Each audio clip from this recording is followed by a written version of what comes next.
Assalamualaikum warahmatullahi wabarakatuh. Di kesempatan kali ini kami akan mempresentasikan tentang etika dalam bernegosiasi. Etika sendiri adalah standar sosial yang digunakan untuk menentukan apa yang benar dan apa yang salah dalam kondisi tertentu. Sedangkan negosiasi sendiri yakni proses dua pihak dalam menentukan keputusan untuk memenuhi kepuasan semua pihak yang terlibat di dalamnya. Dalam bernegosiasi, tentu para negosiator diwajibkan bersikap dan perilaku sesuai etika yang ada, agar negosiasi dapat berjalan dengan efektif dan terintegrasi. Selanjutnya saya akan menjelaskan beberapa etika dalam bernegosiasi. Yang pertama yakni negosiasi dilakukan dengan gaya persuasif. Gaya persuasif yang dilakukan oleh negosiator turut berpengaruh terhadap negosiasi yang sedang terjadi, karena gaya persuasif tersebut berkaitan dengan bagaimana negosiator tersebut menyampaikan pesan yang ada. Target akan terpengaruh dan termotivasi jika pesan-pesan yang disampaikan memiliki alasan yang kuat, logis, dan juga memberikan pengaruh. Faktor lainnya yang menjadi penentu etika bernegosiasi adalah peran komunikasi. Para negosiator diwajibkan untuk memahami komunikasi yang terjadi dalam bernegosiasi, karena seringkali terjadi keambiguan dan kemacetan dalam bernegosiasi. Hal ini akan menimbulkan beberapa pesan akan tidak dapat tersampaikan dengan baik dan menimbulkan kerugian dari beberapa pihak. Oleh karena itu, peran komunikasi sangat penting dalam etika bernegosiasi. Hal ini butuh perhatian khusus dan keahlian dari masing-masing negosiator. Etika bernegosiasi selanjutnya yakni adalah harus memperhatikan informasi yang akan kita sampaikan, karena informasi tersebut harus akurat dan dapat dipertanggungjawabkan. Etika bernegosiasi selanjutnya yakni kita harus mempertimbangkan kejelasan dan intensitas bahasa dalam bernegosiasi, karena hal ini dapat memberikan dampak besar terhadap persuasinya. Bahasa digunakan dalam bernegosiasi haruslah menggunakan bahasa yang resmi, karena sangat dilarang bagi negosiator untuk menggunakan bahasa sehari-hari dalam mencari keputusan dalam bernegosiasi. Dalam bernegosiasi, tidak hanya kredibilitas yang dimiliki oleh para negosiator saja, tetapi etika berbusana juga menjadi hal penting yang diperhatikan oleh para negosiator.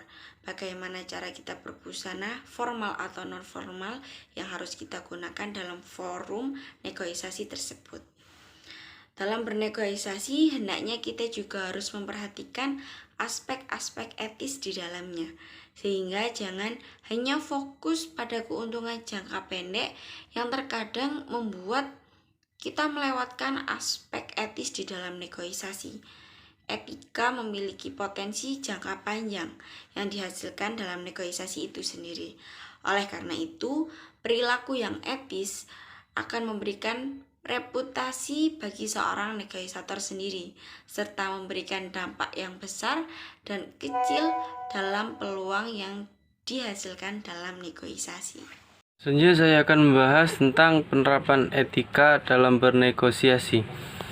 Penerapan etika dalam bernegosiasi ada 4 macam. Yang pertama, jika seseorang percaya pada pendekatan end result etik, maka individu tersebut melakukan apapun yang ia perlukan untuk mendapatkan hasil yang terbaik, termasuk juga berbohong mengenai pembelian alternatif. Kemudian penerapan etika yang kedua, jika seseorang percaya pada pendekatan duty etik, maka individu tersebut mungkin memiliki kewajiban untuk tidak berhubungan dengan kelicikan dan juga menolak menggunakan taktik yang kotor.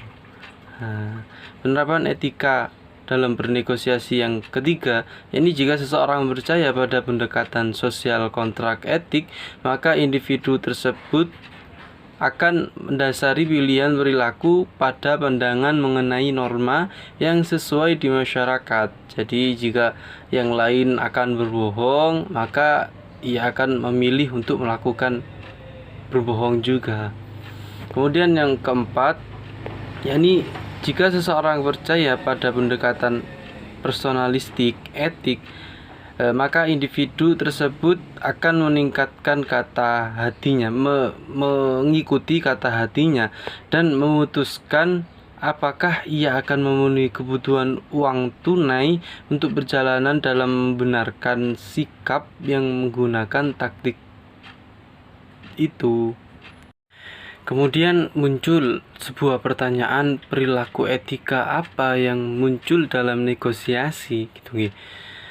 Mengapa beberapa negosiator memilih menggunakan taktik yang tidak etis? Ini disebabkan karena seorang negosiator itu menganggap lawannya yang menggunakan taktik tidak berprinsip, yang tidak etis, berorientasi pada keuntungan, atau akan menggunakan taktik untuk mendapatkan apa yang mereka inginkan.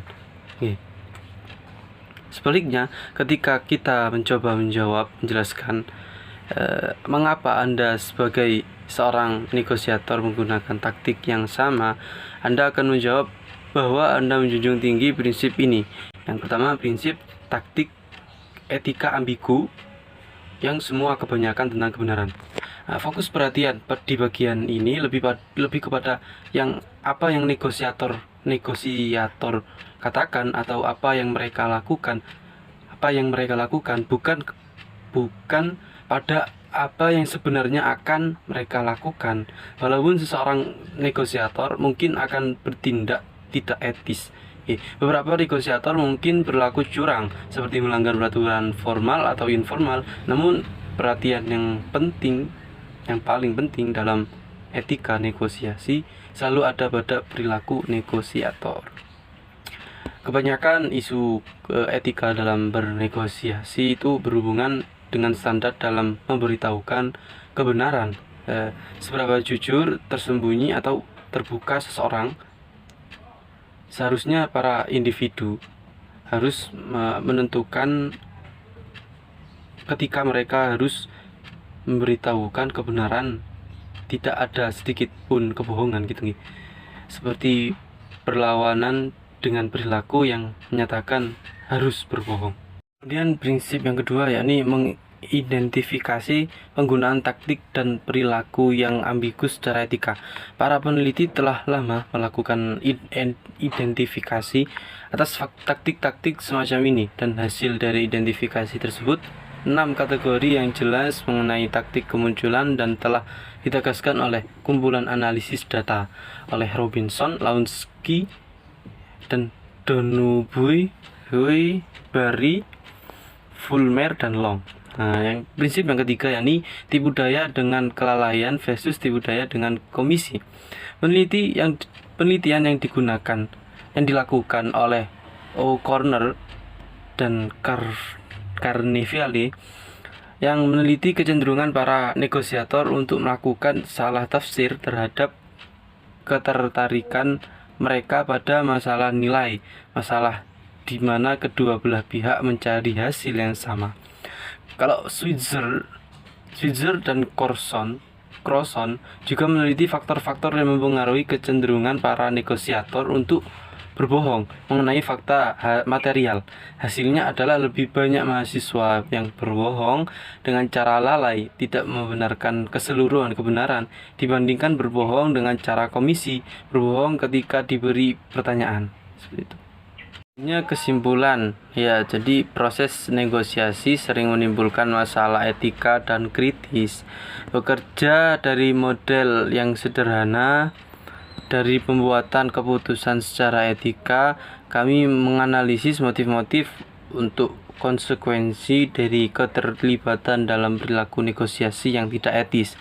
Negosiasi sering mengabaikan fakta bahwa walaupun taktik yang tidak etis atau bijaksana membantu mereka mendapatkan apa yang mereka inginkan dengan cara yang singkat, terdapat beberapa taktik serupa yang membawa ke arah reputasi yang tercoreng dan keefektifan yang berkurang dalam cara yang tak singkat.